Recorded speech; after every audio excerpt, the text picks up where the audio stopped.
To reduce the risk of unnecessary kappas and problems on the actual manufacturing floor when you're testing the system, we're going to provide you with a Lego kit that you can use for the user acceptance test. This allows you to decouple the learning process of this new documentation system from executing a complicated laboratory procedure at the same time. The sandwich here. You can simply practice with the Lego kit in an office as many times as you need in order to get familiar with the system.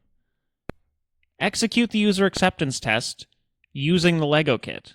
And then, once you've finished using the Lego kit as a sandbox environment, and everybody is fully trained on using the system, then you can proceed into the actual cleanroom environment once you know how to use the system. This allows you to decouple the learning process from the expensive time and equipment and resources used for GMP manufacturing.